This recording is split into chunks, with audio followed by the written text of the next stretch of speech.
Hello my dear students, कैसे हैं आप सब? Fine, good.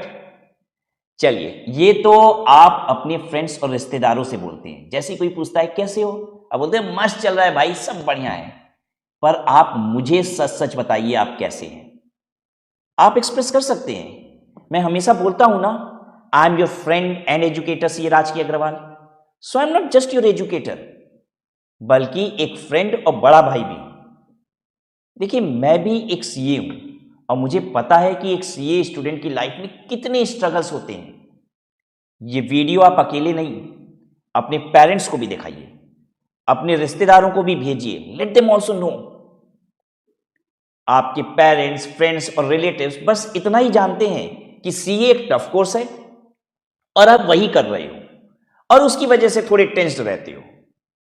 मगर ये बस आप जानते हो कि इसके साथ साथ कितने चैलेंजेस आते हैं जिन्हें कोई नहीं देखता। पता है, सबसे बड़ा चैलेंज होता है हमारे लिए एक्सपेक्टेशंस को मीट करना। जिस दिन हम इस कोर्स में एंटर करते हैं ना, उस दिन से हमें दो तरह के लोग मिलते हैं। पहले वो जो बोलते हैं कि तुम तो तेज हो, इजीली निकाल लोगे बेटा।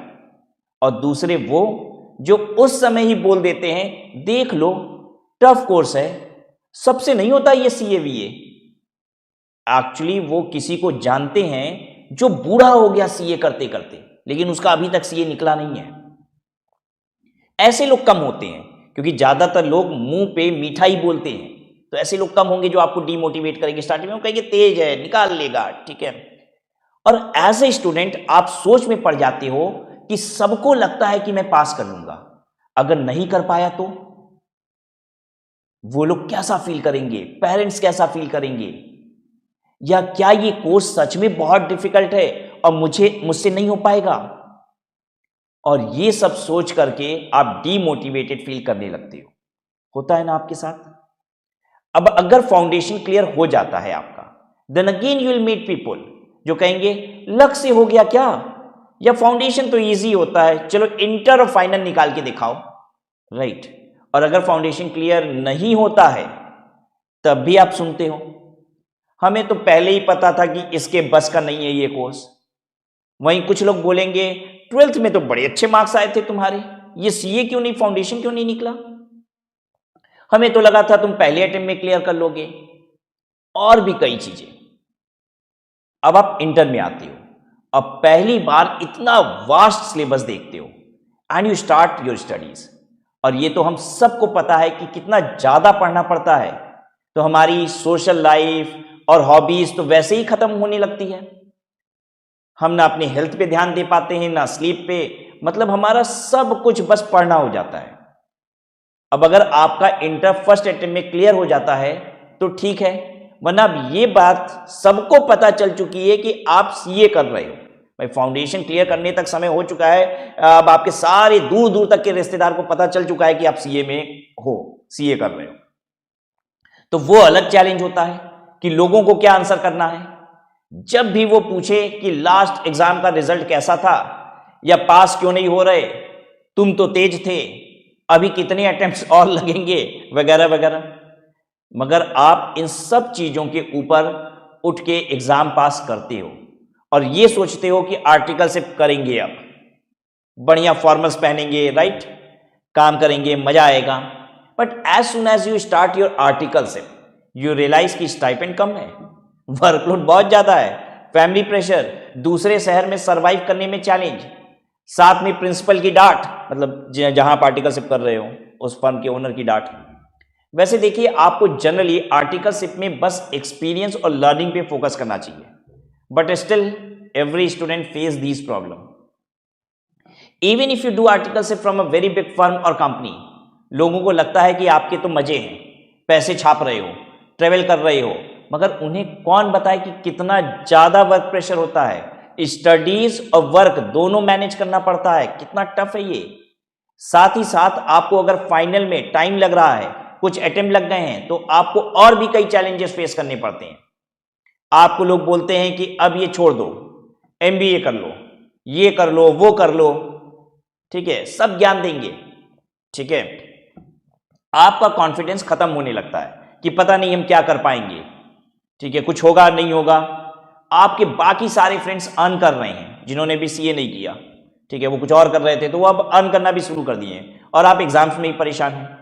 लिंक्डइन खोलो तो वहां सबकी प्लेसमेंट हो रही है, इंस्टाग्राम खोलो तो सब कहीं घूमने गए हैं, और आप डीमोटिवेटेड और डिप्रेस्ड फील करने लगते हो, लोगों से मिलना बंद कर देते हो, अकेले फील करने लगते हो। और कई एस्पायरेंट्स के ऊपर तो शादी वाली टेंशन भी आ जाती है कि घर वाले बोलते हैं कि अब इतनी एज हो गई, अब शादी कर लो।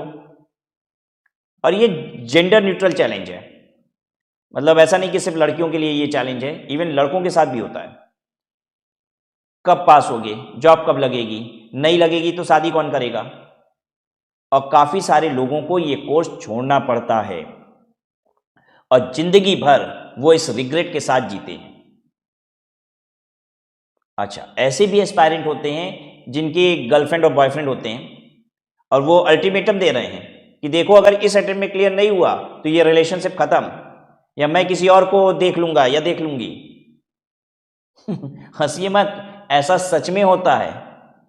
इतनी टेंशन कम होती है कि आईसीआई सिलेबस चेंज कर देती है, पासिंग परसेंटेज कम होने लगते हैं, पेपर्स और टफ होते जाते हैं, मार्किंग और चेकिंग में इश्यूज आ रहे हैं, ठीक है। सब्जेक्ट पास होता है तो एग्रीगेट नहीं आता, एग्रीगेट आता है तो किसी एक सब्जेक्ट में लटक गए पता चलता है। देख रहे हैं ना कितनी टेंशन होती है, कितने चैलेंजेस हैं। और अगर हम इस टेंशन से माइंड डाइवर्ट करने के लिए अगर थोड़ी देर कोई ऐप चेक करते हैं या न्यूज देखते हैं तो उसमें भी देखने को क्या मिलता है, this new AI will replace chartered accountants, demands of chartered accountants are falling down, salaries are reducing, यही सब देखने को मिलता है। और फिर हम यही सोचने में पड़ जाते हैं कि क्या इतनी मेहनत वर्थ है, क्या हम सही रास्ते पे हैं। सोच के देखिए कितनी टेंशन होती है एक सीए जिसे कोई नहीं देखता, लोग बस इतना ही जानते हैं कि कोर्स टफ है और उसके साथ साथ कितने चैलेंजेस आते हैं। मेंटल हेल्थ कैसी है स्टूडेंट की ये कोई नहीं जानता। आपको ऐसा लग रहा होगा कि ये वीडियो डीमोटिवेटिंग है या बस मेन चैलेंजेस की बात कर रहा हूं, पता है शायद अभी आपको ये सारे चैलेंजेस पेनफुल लगे, but trust me this will make you strongest. जिसको मैं अभी तक चैलेंज कर रहा था, कह रहा था, वो आपको चैलेंज लग रहे थे ना, वो चैलेंज नहीं है यार, यही जीवन है, ठीक है। अगर इतना भी फेस नहीं कर सकते तो क्या क्या फेस करना पड़ेगा जीवन में आपको पता ही नहीं है। These are not challenges, you will become strong facing this phase of your life, ठीक है। तो देखिए आप इतना प्रेशर हैंडल कर चुके होते हो ना, 15-15 घंटे की पढ़ाई कर चुके हो, ठीक है। तो when you become chartered accountant आप इतने स्ट्रांग और रेजिलिएंट होते हो कि आप कुछ भी कर सकते हो, कुछ भी अचीव कर सकते हो। और तब आप सोचते हो कि all this challenges were worth it, right. तो देखिए कोई नहीं बताता इन सब चैलेंजेस के बारे में, बट ये सब कुछ होता है और मैं आपको सच्चाई से दूर नहीं करना चाहता, ताकि जब आपके सामने ये सब कुछ आए, अगर आया तो आप उसे डीमोटिवेटेड ना फील करें। आप कहें यार ये तो चैलेंज सबको आता है, ठीक है। और राज सर ने बोला था ये तो वैसे भी चैलेंज नहीं है, ये तो एक डिफिकल्ट, थोड़ा सा comparatively difficult phase of life है, ठीक है यार, बिता लेंगे। कोई भी बड़ी चीज बिना मेहनत के थोड़ी ना मिलती है, ठीक है। कौन से इंसान जमीन से आसमान की तरफ रेस करता है और कभी भी कठिनाइयों का सामना नहीं करता है, किसी के साथ ऐसा नहीं हुआ, तो आपके साथ क्यों ऐसा हो जाएगा। Even those who are forced to leave these courses due to responsibilities, ठीक है, अगर कभी छूट भी जाता है, they become so strong in life कि वो लाइफ में कुछ भी अच्छा कर ही लेते हैं। सो ये थोड़ी सी इमोशनल और पर्सनल वीडियो हो गई, बट आई होप कि आप इससे रिलेट कर पा रहे होंगे। And if yes, then do like this video and share with every CA aspirant to let them know कि that they are strong and they can do it and you are also by their side. एक दूसरे का साथ दीजिए और comment section में ये भी जरूर बताइए कि आपको क्या क्या चैलेंजेस फेस करने पड़ रहे हैं या करने पड़े थे। And always remember, I am there for you. So thank you for watching this video and all the best for your future. May you become chartered accountant soon and you achieve all your dreams. Bye bye. Take care.